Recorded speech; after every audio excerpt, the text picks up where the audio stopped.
What up, guys? That Comic Awesome here, doing another review. Today doing Deathbed #1. And this is by Josh Williamson, who's currently on the Flash run. This is from the Vertigo line, which is still DC, but it's the more mature thing, kind of like the Marvel Max. And if you notice my underwear sitting over here, we're gonna need those later on. Trust me.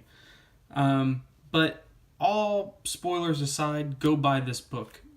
Sub to this series. It's only 6 issues, but I feel that these 6 issues are going to be really good, especially if this one is any indication. So the gist of this story is Antonio Luna is this adventurer, and he's on his deathbed, so he wants someone to write his story for him. So he hires this ghostwriter, Valentine Richards, and she essentially is kind of, I'd say, going nowhere in her life. She kind of lives a very dull life, and so she begrudgingly kind of accepts this job to write this dying adventurer's last words, to tell his story. And then that's where the story gives you a little twist, and it gets really freaking good. I mean, it was good, and then it really good. So we kind of start off, let's move, with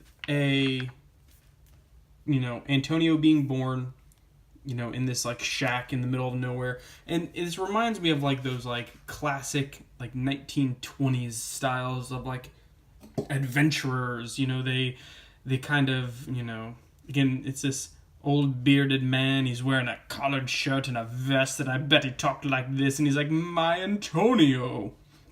So, and he said, the world will know your story.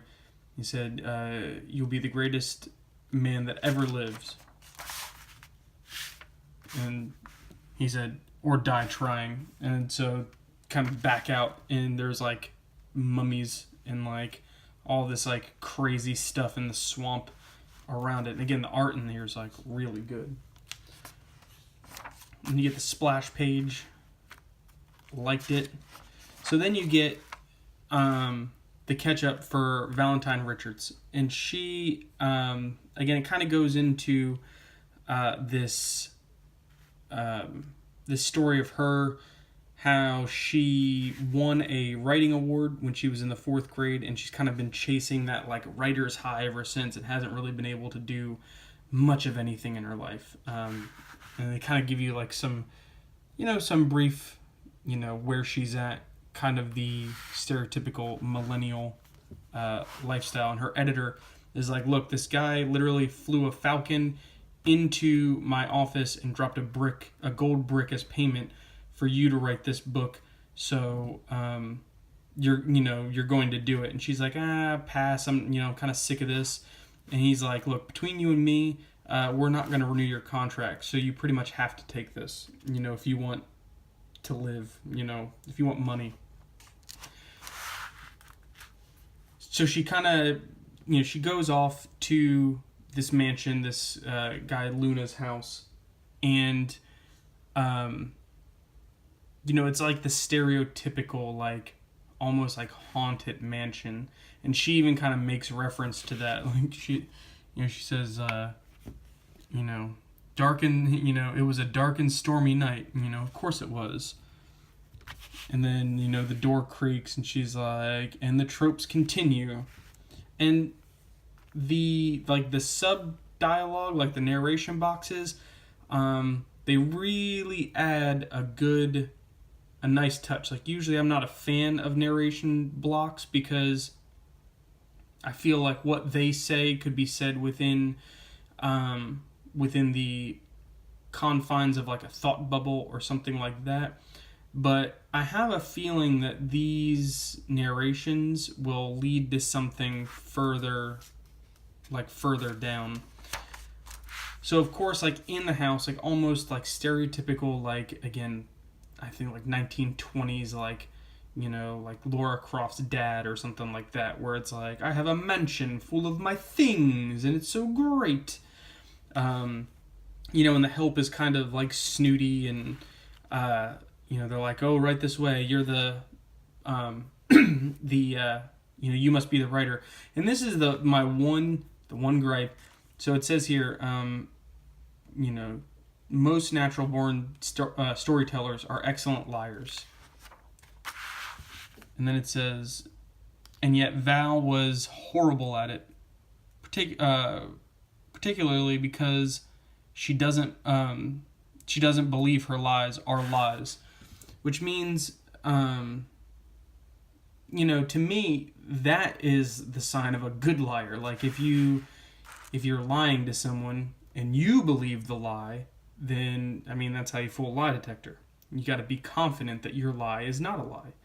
So that was my one little great storytellers are good liars, but, you know, if you believe your lies are true, then that makes you an even better liar. Anyway, so you kind of have this really great panel, and at first, and the art in this is spot on. So you get, your eye is really focused into the lighting on like this area, and you see these really fantastic paintings of different times, but then you kind of like see these monsters and stuff like in the shadows, and I was like, oh man. So she's kind of, the maid's taking her on the way, and you know, she's like, oh, I'm so excited for this opportunity, you know, to meet him. Another side note, I should have mentioned earlier, Val had done some research, and this dude doesn't appear anywhere. Like, she can't find like references to him. No one knows who he is. So it's kind of like, who is this guy? Who is Antonio Luna? And if he's so great, why has no one heard of him? So she gets, she gets to meet him, you know, and he's lying there on his deathbed, and, you know, he tells all these people to get out, and he's like, you know, the only reason why you're here is because you want to sneak into my will, scurry off to the holes you escaped from, vultures. Again, stuff like that made me chuckle. So she starts, you know, kind of doing the generic ghostwriter thing of asking him questions, and he's like, no, tell me about you. And she's like, well, I'm a writer, and he's like, you know, all writers I've known are such dull and live such dull and boring lives, and they're horribly bad at writing. And he said, but then again, isn't it write what you know? So it's like, you know, if you don't know anything, if you live a dull life, then how can you write anything exciting? And I think that's kind of, that right there sums up like what Val is. Like she hasn't really like lived yet. Like she's partied and she's lived, but I don't think she's like, again, she hasn't taken any risks and gone on like adventures or anything. So then, you know, he's like, so she starts asking him like why he wanted her to write this book specifically. And he starts to kind of go into some really good, you know, he's like, because my story is the greatest story of all time. And she pretty much tells him like, look, if your story is the greatest story, like, how come I've never heard of you? And he's like, you not knowing who I am is not a commentary on me. It's a commentary on you. So it's kind of like, look, just because you haven't heard of me doesn't mean I'm not great. Like, I know I'm great. Just because you don't think I'm great, that's not my problem. And that makes it even more badass. And again, you get this really awesome imagery of like the dark room, and then the lightning flashes, and you kind of get some of these monsters. And then you get like the dark room again, and then there's even more. And he said, you know, he's pretty much like, you know, I lived on my own terms. I have no regrets. Every time I became, bored with a life, I just invented a new life. Therefore, I lived like all these great lives. And again, you kind of see, and you kind of start to wonder because no one's reacting to the like these guys? Are they stealthy? Are they, you know, kind of just like blending in the shadows? Are they figments of somebody's imagination that are just there? You know, and he's kind of going into all of this. You know, he says here, you know, and I wanted the world to know I was sick and frail and near my end. He said, and she goes, I feel there's a but.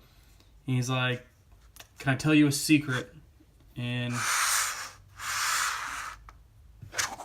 hang on, because we're gonna need underpants. Boom. There we go. Underpantsed. And then he's just like, I hope you brought your dancing shoes. And he just proceeds just to, you know, kill everybody. I gotta be in 2 spots at once because there's double the dong on this page.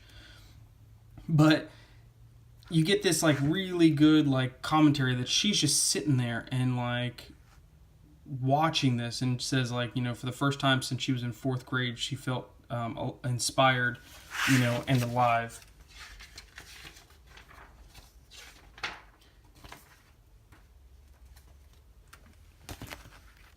Need some more underpants. So, you know, she's pretty much in shock, and he's just being real nonchalant about it. You know, that he just pretty much killed all these people in his room. So, the gist is that he said, you know, he's like, look, I'm actually nowhere near dying, but I can feel death is getting closer all the time.